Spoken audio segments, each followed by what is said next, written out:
Shalom, que Dieu vous bénisse.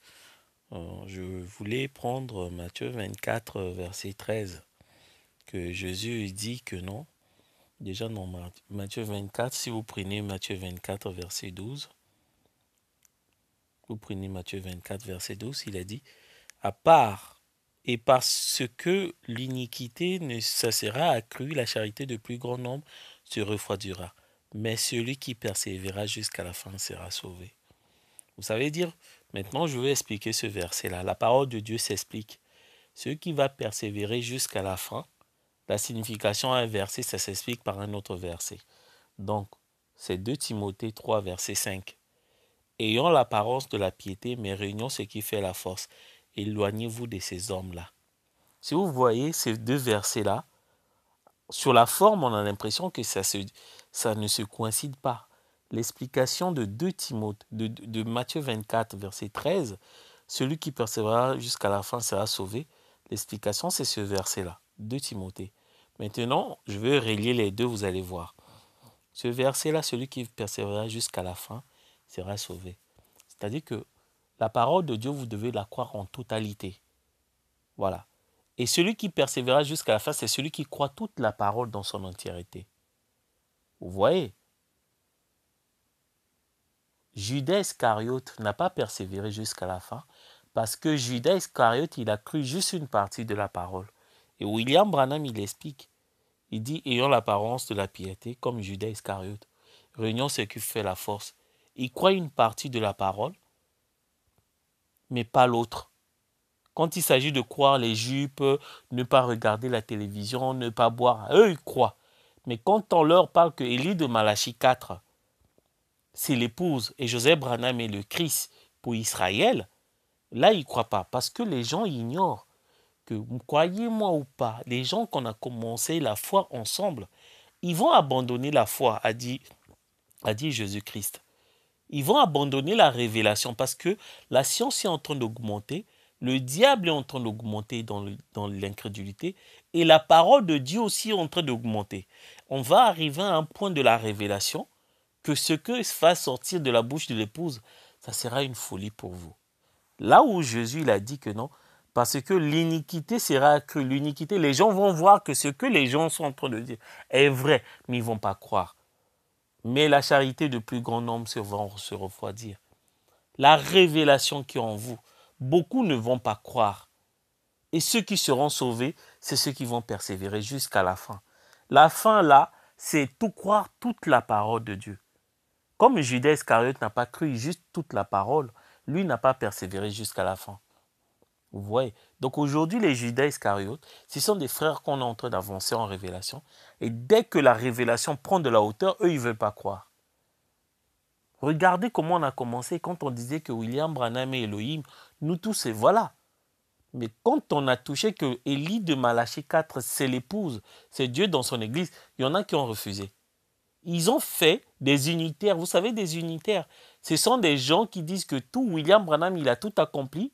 Et tout, il n'y a plus rien à attendre. Comme les gens qui disaient que Jésus-Christ, il a tout accompli, il n'y a plus rien à attendre, ainsi de suite. Les unitaires, c'est eux.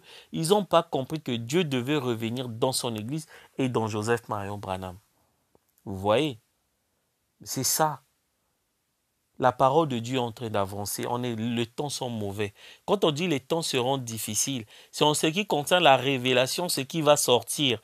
Ce sont des choses difficiles à avaler.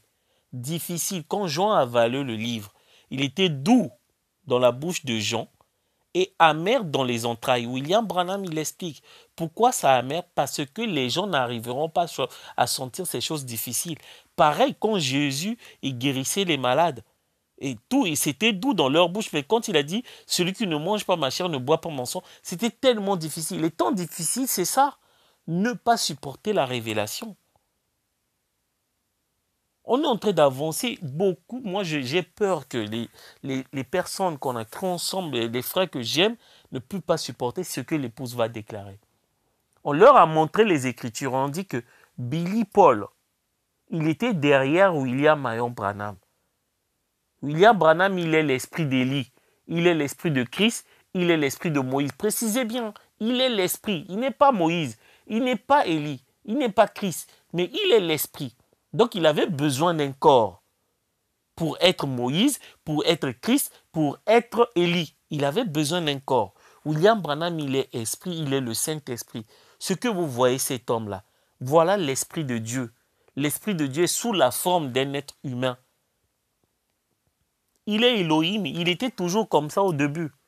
Vous voyez? Donc la personne qui est derrière lui, il fait office d'Élisée. Or, Élie vient 5 fois. 3e fois, c'était Jean-Baptiste. 4e fois, c'est Élie de Malachie 4. C'est Dieu dans son église. Le Fils de l'homme, c'était nous. Mais qui est le 5e venu d'Élie? Mais c'est Élisée, William Branham l'appelle. Apocalypse 11. Élie qui vient là, c'est Élisée. Il précise bien, il donne même des fuites. Élisée. Remarquez, il appelle souvent Élie par Élisée. Mais Élisée, c'est celui qui était derrière Élie. C'est lui. C'est Billy Paul. C'est lui, Élie, de la 5e venue de Élie, Élie d'Apocalypse 11. Mais c'est Élie de l'Apocalypse 11, c'est lui, voilà pourquoi il baptise le Christ, Joseph. Il est le Christ pour Israël. Moïse avait dit l'Éternel, à peuple d'Israël, l'Éternel vous suscitera un prophète comme moi. Pour vous dire que Moïse, dans Apocalypse 11, c'est lui le Christ pour Israël, puisque Deutéronome 15, verset 18, il dit l'Éternel vous suscitera un prophète comme moi. Donc le prophète qui viendra là, c'est lui Moïse, le Christ pour Israël. Donc le sacrifice doit être lavé par Élie, comme Jean-Baptiste avait fait avec Jésus, avant d'être offert. Le sacrifice, c'est Christ. Or, Jésus et Jean-Baptiste, c'était les types. Roy David, un baptiste qui a baptisé Joseph, William Marion Branham, c'était aussi les types.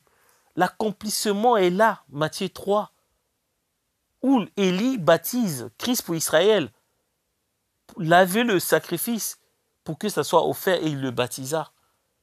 On va monter en révélation. Il y a des choses tellement terribles. Joseph Branham sera mort. Il sera tué, les deux là seront tués. Et Dieu va ressusciter le corps. William Branham le dit dans les 10 vierges. Et la résurrection de Joseph Branham, ça sera la nuit après 3 jours. Les temps seront tellement difficiles. Il y aura une crise mondiale. Parce que d'après Daniel, la bête devait faire l'alliance avec le peuple, dit, le peuple de Daniel. À la moitié de 70 semaines de Daniel, la dernière semaine de 70 semaines. Et à la moitié de la dernière semaine, il devait rompre cette alliance. Ça veut dire quoi? Quand il va faire l'alliance, les métiers vont faire des bénéfices, vont s'accroître. Les métiers, ce sont des entreprises. Des entreprises vont faire des bénéfices. Pendant le Covid, il y a eu toutes les entreprises du monde entier ont fait des bénéfices. Les cours de bourse sont en train d'augmenter, pas possible. Ils ont fait des bénéfices. Mais sauf qu'il va rompre cette alliance, ça sera une crise mondiale. Et vous ne pourrez plus retirer votre argent dans les banques.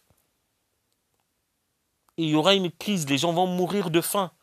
Et vous ne pourrez même plus retirer l'argent dans les banques. Voilà pourquoi il ne fallait même pas mettre vos espoirs sur l'argent. À un moment, vous ne pouvez même plus les retirer, même pas 10 francs. Les banques seront tellement envahies quand il y aura la crise, quand les cours de la bourse vont chuter, puisque les banques prennent votre argent, ils jouent avec ça à la bourse c'est un jeu, ils vont perdre. Quand la bête va rompre l'alliance avec le peuple juif, les juifs, c'est eux qui tiennent la bourse. Toutes les bourses sont tenues par les juifs. Vous voyez? Il y aura une crise mondiale. Et des gens vont tuer les gens parce que les gens vont vouloir chercher à manger. Et les familles, les foyers seront armés. Et il y aura des gens qui vont aller piller des champs pour prendre des tomates pour manger. Et les cultivateurs, ils seront armés, ils vont tirer les gens. C'est vrai, c'est vrai. Le monde là va vraiment s'écrouler. Et Dieu va détruire la terre. Voilà pourquoi vous avez ceux qui ont mis l'espoir dans les voitures, dans les banques, dans leur compte en banque, ils ne pourront plus récupérer leur argent. Tu peux même avoir beaucoup d'argent dans ta maison, tu ne pourras rien acheter. Mais je reviens sur la révélation. La révélation que beaucoup ne vont pas persévérer. Ils vont croire une partie de la parole. Mais quand on leur touche Joseph Branham, on touche Billy Paul, on touche, ils ne vont pas arrêter. Or que pour être sauvé, tu dois croire toute la parole de Dieu. Tu dois persévérer jusqu'à la fin. C'est-à-dire que croire toute la parole de Dieu, pas juste une portion de la parole comme Judas Iscariote. Vous voyez? La gloire, l'honneur reviennent à Elohim William Marion Branham. Nous savons très bien qu'on va montrer au monde qui est Joseph Marion Branham. On va expliquer ce que c'est l'Armageddon et ce que c'est Gog et Magog qui se passe de l'autre côté de l'Armageddon. Donc le Armageddon, c'est quand Dieu se bataille, c'est quand Dieu, une guerre qui se passe côté des nations, parce qu'il y a la parole. Et Gog et Magog, c'est de l'autre côté, quand Christ va regrouper dans les quatre coins du ciel tous les élus. Nous, on est en train de, en ce moment, c'est Gog et Magog pour montrer aux gens qui n'aiment pas, ne pas reconnaître qui est Joseph Marion Branham, c'est le haïr. Voilà. Les Juifs ont haï Jésus parce qu'ils ne voulaient pas reconnaître qui était Jésus. La haine, ce n'est pas seulement de ne pas haïr à l'ancienne, c'est ne pas reconnaître quelqu'un comme Dieu l'a. Donc, quand vous ne reconnaissez pas Dieu, quand il se manifeste, c'est ça la haine. La haine, c'est quand Dieu se manifeste, tu ne veux pas reconnaître cette personne-là dans la manifestation de Dieu. C'est ça la haine. Et haïr Joseph Branham, c'est pas juste « oh non, je l'aime pas comme on connaît ». Non. Haïr Joseph Branham, c'est ne pas reconnaître qui il est. Franchement, c'est ça. Et nous, on est en train de se batailler. L'épouse est en train de montrer aux gens que Joseph Branham est en train de sonner de la trompette pour rassembler Israël. Parce que la trompette veut dire aussi rassemblement. Donc, quand on sonne de la trompette, il rassemble. Voilà pourquoi il dit « les aigles se rassemblent dans toutes ces lettres ». Parce que c'est ce qu'il dit là, c'est la trompette. Et je vais vous montrer quelles sont les 6 trompettes qui devaient être sonnées. Les 6 trompettes, ça se sonne en même temps. Et je ferai une vidéo pour parler de ces 6 trompettes-là. Vous voyez, que la gloire, l'honneur reviennent à Elohim William Branham. Amen.